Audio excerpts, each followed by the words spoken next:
Tive um hidush valioso sobre os korbanot. A Mishnah em Avot revela sobre as oferendas de incenso. A fumaça sobe aos céus, inalterada pelo vento. Qual o efeito deste pilar no Beit HaMikdash? Observado por 3 tipos. 1. Crentes com plena emuná e certeza no controle de Hashem, reafirmados. 2. Quem tem desafios na fé, recebendo um lembrete. 3. Oponentes que não podem negar o milagre. O primeiro indivíduo está no acampamento, ele está no deserto com todos os outros, milhões de pessoas no acampamento. Mas, sabe, às vezes sua esposa o repreende, os filhos não querem lavar a louça, o Rav lhe deu um pouco de mussarde que não gostou. Às vezes o senhor tem algumas questões, o senhor foi demitido, o senhor tem algumas pequenas questões de emuná. Em vez disso, o senhor olha para cima e percebe, Hashem está no controle. Por quê? Isto é 100% um milagre.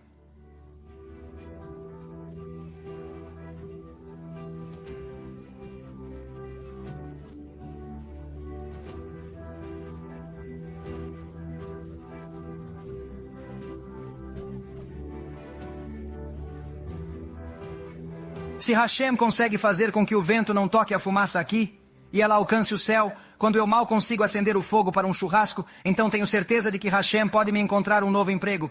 Tenho certeza de que ele pode resolver estas outras questões. Peço perdão por ter tido quaisquer dúvidas. Esta é a primeira coisa. O segundo indivíduo, quando ele teve a questão de emuná, não olhou para cima. Ele simplesmente partiu. Com fúria, ele disse, basta! E partiu. Fugiu como um rato. Cansado de correr nas montanhas, olhou para trás e ponderou. Quão longe fui? Viu milhões de Am Israel nos acampamentos no deserto. Era impossível não notar. Lá estava Tata.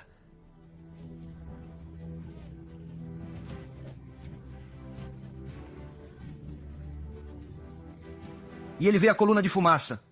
Incrível. Sabe de uma coisa? O judaísmo não se trata apenas do povo judeu. O judaísmo verdadeiramente diz respeito a Hashem e a mim. O judaísmo não depende do povo judeu. O judaísmo depende do Senhor e de Hashem. Se o Senhor cumprir a vontade de Hashem, quer eles o façam ou não, não é problema do Senhor. É claro que está escrito que todos são responsáveis uns pelos outros. Contudo, em última análise, se todos eles forem Rechaim, eles não desejarão fazer nada. Eles desejam usar a Vodazara sobre suas cabeças. Eles desejam dirigir em Shabat. Eles desejam comer não kosher. Eles desejam roubar. Eles desejam fazer todas essas coisas diversas. Está fazendo techuvá? Vê o pilar como milagre? Milagre? Hashem está no controle. Ele volta. O primeiro sujeito apresentava questões de emuná. Ele lhe ofereceu Hizuk. O segundo sujeito quase se desviou do Derech. Então, ele realizou o Kiruv, o reconduziu e ele fez techuvá. Quem é o terceiro sujeito ali? Os Goim. Os Goim observavam de longe e sempre se indagavam. Por que Hashem realiza tantos milagres para Am Israel? Por que ele os torna ganhadores do prêmio Nobel? Por que ele faz este pequeno país fazer tanto alarde? Em termos técnicos, eles são um erro estatístico. Não deveríamos nunca ouvir falar dos judeus. São 15 a 20 milhões em 8 bilhões. Nenhum erro de arredondamento. 8 bilhões não é literal. É 7,96 bilhões arredondando 40 milhões. 20 milhões de judeus são globalmente insignificantes.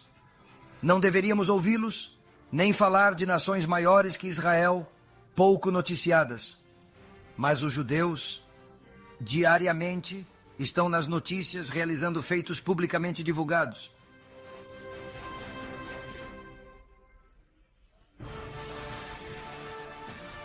Como? Os Goim sempre perguntam, por que são ricos? Por que são inteligentes? Por que são assim? Por quê? Por que são tão confiantes? E então eles veem a coluna de fumaça do Beit HaMikdash ou do Mishkan. Nós, não judeus, não adoramos ídolos, mas investimos dádivas divinas em anseios materiais, por vezes contra a vontade de Deus. Os judeus, contudo, realizam a vontade de Hashem, criando algo significativo e com forte conexão ao Beit HaMikdash. É por isso que Hashem faz o que eles desejam. Hashem lhes concede recompensa. Portanto, o que o Senhor faz agora? O Senhor teve emuná com o primeiro indivíduo, Kiruv com o segundo, e com os Goim, Kiddush Hashem. O Senhor santificou o nome de Hashem. Portanto, aqui observamos 3 coisas boas e admiráveis. De um maaseh, da fumaça. Contudo, este não é o Hidush. Esta é simplesmente a realidade. Qual é o Hidush? O Hidush é o que ocorre quando se comete um equívoco. Porque Rabbeinu Natan, o Rabi Yehuda, indaga. Porque Hashem declara que é Dinkar. É uma das 36 piores transgressões que se poderia cometer neste mundo. Por quê? Pelas exatas mesmas consequências, mas com o efeito diametralmente oposto. O Ramban, Rabbi Moshe ben Nachman, explica que quando há um equívoco no incenso, ele se torna um Esh Zara. O que é um Esh Zara? Fogo alheio. O que significa fogo alheio? Fogo alheio significa fogo sem fumaça. O incenso faz um fogo. É uma coisa natural. Coloca-se em algo e faz um fogo. O pilar não alcança o céu.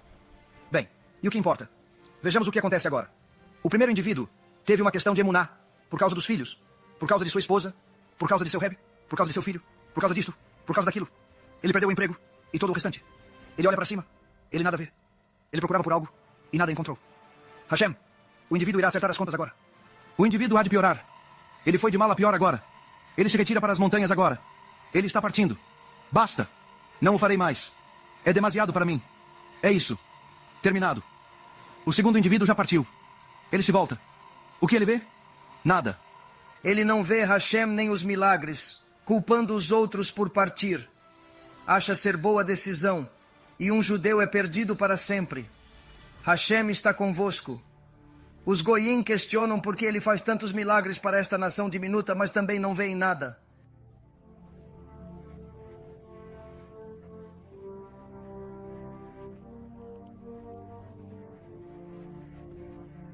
E neste momento, há quem afirme, talvez Hashem esteja cometendo um erro. Talvez não exista Hashem.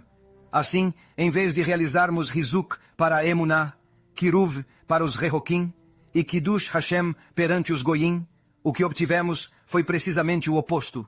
Em vez de Hizuk, o indivíduo se desvinculou. Ele se foi. Em vez de Kiruv, acabamos de perder um judeu. Pois ao se perder um judeu, é como se houvesse destruído o mundo inteiro. Rebbe Yehudá. Erro na oferenda de incenso. Pena de morte. Grave violação de serviço sagrado. Essencial conexão com Hashem. O erro rompe a fé. Enfraquece a comunidade. Com sérias consequências. O Senhor perdeu um judeu. O Senhor enfraqueceu a outros. Há uma consequência para as suas ações. Não é que nos preocupemos apenas com o ingrediente por estarmos preparando uma shakshuka. É porque o que o Senhor está fazendo possui grande relevância. As pessoas irão vê-lo. Pessoas dependem. Suas ações, não Kiddush Hashem, geraram Eish Zará, fogo alheio. Perdemos vidas e a honra de Hashem. Ousa viver.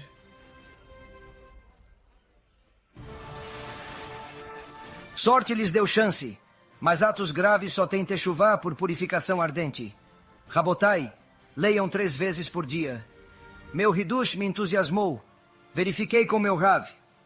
Ele, maravilhado, disse, li 1 milhão de vezes e nunca encontrei.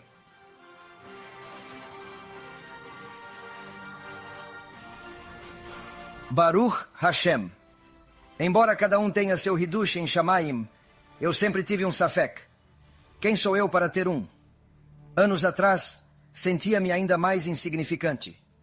Perguntei ao meu Rav se outro já o proferira. Ele asseverou. Verifiquei, ninguém o proferiu. É o seu Hidush. Mas eu sempre tive uma dúvida. Hashem aparentemente apreciou meu Hidush.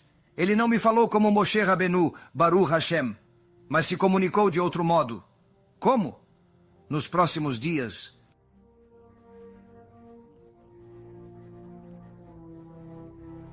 Uma dúvida permanece em minha mente. Devo eu proferi-lo no shiur? Ou devo abster-me de proferi-lo no shiur? Não tenho certeza. Embora eu tenha a aprovação de meu Rav. Embora esteja em conformidade com os Rahamim, o Ramban e a Mishnah. Está em conformidade, não contradizendo a ninguém. Ainda assim, sou eu. Quem sou eu, porventura, para apresentar um Hidush? Saio para fazer algumas compras para o Shabbat, para minha esposa e para mim. E meus pais, na ocasião da visita. Portanto, há testemunhas para esta narrativa. Durante a visita, havíamos acabado de nos mudar para a Flórida, talvez 6 ou alguns poucos meses antes. De todo modo, enquanto eu estava ausente, um de meus alunos veio à minha residência e deixou um presente. Ao retornar ao lar, minha mãe disse, olhe, Nissan, recebi um quadro agradável de Nissan. Surpreso, perguntei, por que este presente? O que farei? Ele explicou que era de pessoas que ajudava a mudar e não o queriam.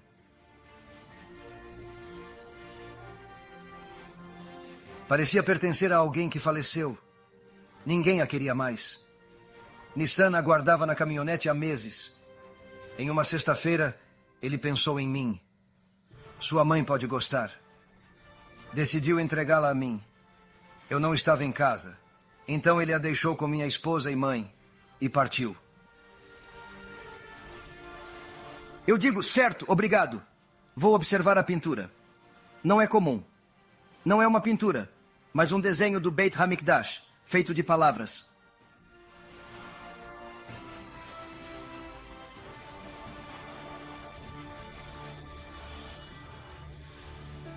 Ou seja, alguém desenhou as linhas, mas na verdade são palavras. O que são estas palavras? Todas as halachot do Rambam sobre o Beit HaMikdash. Certo, isto é interessante, mas ainda não terminamos. Qual é esta halachá específica? O Ketoret, a oferenda de incenso, o Ketoret, este desenho é inteiramente sobre o Ketoret. E veem que tudo está em palavras, exceto que o Ketoret é uma coluna de ouro. Venham vê-lo em minha residência. Eu o contemplo. Toda vez que o vejo, recordo-me dele. Ele me proporciona uma profunda lembrança.